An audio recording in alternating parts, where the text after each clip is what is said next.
Hello नमस्कार, कशा आहात सर्वजण? मस्त मजेत ना? तर चला, नवीन एका व्हिडिओमध्ये मी सुजाता आपल्या सगळ्यांचं अगदी मनापासून स्वागत करते। आणि आता परवाच होळीचा सण झाला आणि तेव्हा पुरण आणि कणिक थोडीशी शिल्लक राहिली होती आणि तुमच्याही बऱ्याच कमेंट होते की उलट्या तव्यावरची पुरणपोळी करून दाखवा म्हणून तेलाची। तर म्हटलं थोडीशी कणिक आणि थोडंसं पुरण शिल्लक आहे, तर याच्या आपण आज उलट्या तव्यावरती पोळ्या कशा होतात ते बघूया। तर याच्या अगोदर सुद्धा एक व्हिडिओ टाकलेला आहे, पूर्ण रेसिपी शेअर केलेली आहे पुरणपोळ्यांची मी। तर आता जास्त डिटेलमध्ये दाखवत नाहीये, फक्त पोळी लाटून दाखवते, कणिक कशी मळायची, पुरण कसं बनवायचं।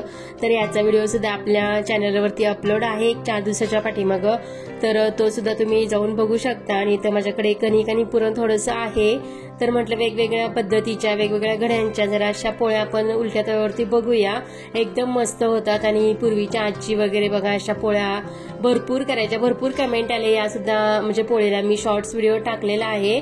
तर बरेच जणांनी अशा कमेंट्स केल्यात की आमची आजी अशी पोळी बनवायची, चुलीवरती बनवायची वगैरे। तर खूप छान छान अशा कमेंट्स केल्या आहेत, खूप भारी वाटलं।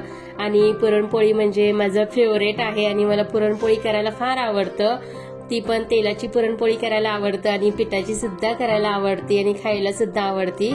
तर म्हटलं इथं शिळी कणिक आणि शिळच पुरण होतं, म्हणजे एक पुरण राहू शकतं, पण कणिक पण मी फ्रीजमध्ये ठेवली होती त्यामुळे ते चांगलं राहिलेलं आहे। तर मला वाटलं येतात की नाही, पण छान अशा पोळ्या आल्यात, एकदम मऊ लुसलुशीत। अगदी आपण ज्या दिवशी कणिक आणि पुरण तयार केलेलं ना त्याच्यापेक्षा सुद्धा दुसऱ्या 2 दिवसांनी पुरण आणि कणिक मी पोळ्या केलेत ना, तर ते एकदम छान आणि सॉफ्ट अशा तयार झाल्या। तसं वाटतच नाही की ही शिळी कणिक असेल किंवा शिळ पुरण असेल।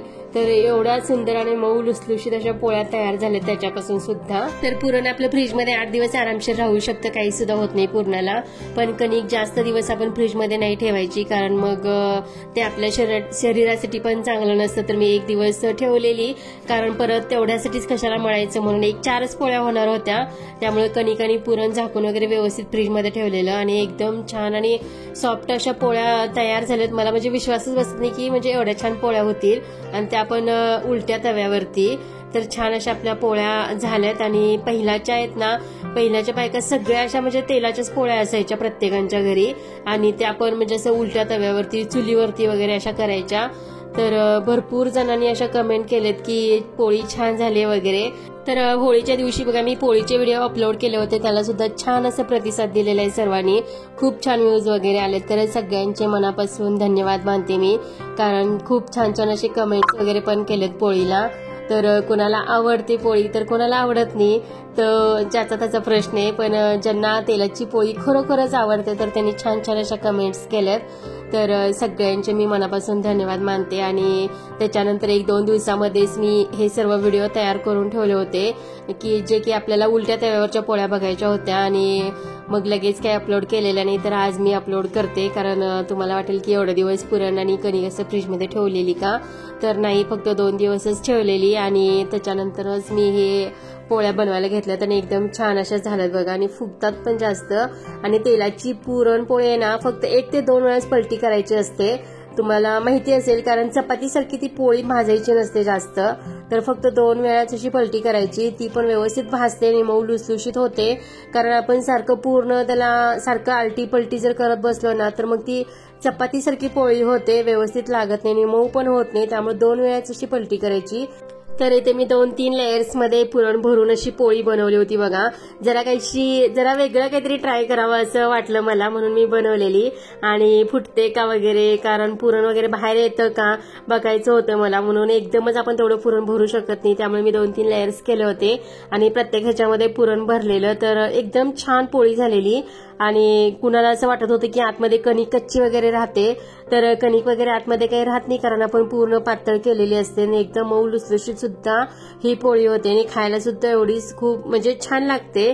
तर इथं आज सुद्धा मी 3-4 प्रकार असे दाखवले आहेत पुरणपोळी, म्हणजे कोणत्या पद्धतीने भरायची वगैरे. तर एकदम सोपी पद्धत आहे. पुरण तरी तुम्ही बघू शकत असाल अजिबात आपलं पोळीमधून बाहेर आलेलं नाही आणि थोडं पण मी असं पुरण घातलेलं नाहीये. जास्त घातलं तरी सुद्धा आपलं पोळीमधून जे काही पुरण आहे ना तर ते बाहेर आलं नाहीये.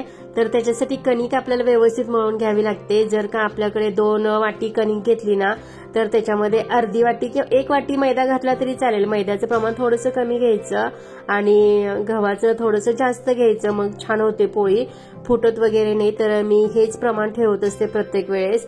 2 वाटी जर कणिक घेतली ना तर त्याच्यामध्ये 1 वाटी मैदा घालायचा, फक्त थोडीशी हळद आणि 2 चमचे तेल घालून चांगली मळून घ्यायची. तर छान होतात पोळ्या बघा, एकदम मऊ लुसलुशीत अशा झाल्यात. फक्त 2 वेळाच पलटी केली मी, त्यामुळे जरासं भाजताना जरा जास्त भाजलेली आहे, त्यामुळे तुम्हाला करपली असं वाटते, पण नाही, अशा सुद्धा पोळ्या खूप छान लागतात. तर कलरची अलर्जी झाल्यामुळे थोडासा घसा बसलेला आहे, आवाज व्यवस्थित येत नाहीये. तरी सुद्धा म्हटलं आता व्हिडिओ बनवलायच तर आपण आपल्यापर्यंत पोहोचवावा, त्याच्यासाठी एडिटिंग वगैरे करून मी तुमच्यापर्यंत व्हिडिओ म्हणजे पाठवते. आणि बघू शकता मी तर तूप वगैरे असं लावून ठेवलेलं आहे पुरणपोळींना आणि एकदम मऊ लुसलुशीत आणि कलर पण खूप छान आलाय. आणि जास्तीत जास्त जर आपण व्यवस्थित केलं, कलर वगैरे छान आला तर खायला पण भारी वाटते. कारण टेस्टला किती जरी सुंदर असला आणि दिसायला व्यवस्थित नसलं तर ते खायला मजा येत नाही. तर इथं कलर सुद्धा एकदम भारी आलाय आणि मऊ लुसलुशीत अशी आपली पोळी तयार झाली. तर शक्यतो आता जास्तीत जास्त तेलाच्या पुरणपोळ्या एवढा कोण बनवत नाही, पण आपल्याला येत आहेत तर आपण का सोडायचं बनवायचं. तर मी बनवत असते, प्रत्येक सणाला तेलाचीच पोळी बनवत असते आणि एकदम छान लागतात, सगळ्यांना आवडतात सुद्धा. तर छान अशा आपल्या पुरणपोळ्या तयार झाल्यात, एकदम मऊ लुसलुशीत झाल्या. तर तुम्ही सुद्धा अशा प्रकारच्या पोळ्या एकदा नक्कीच ट्राय करा. आणि डिटेलमध्ये व्हिडिओ पाहायचा असेल ना तर अगोदरचा व्हिडिओ अपलोड केलाय, तर तो तुम्ही नक्की जाऊन पहा.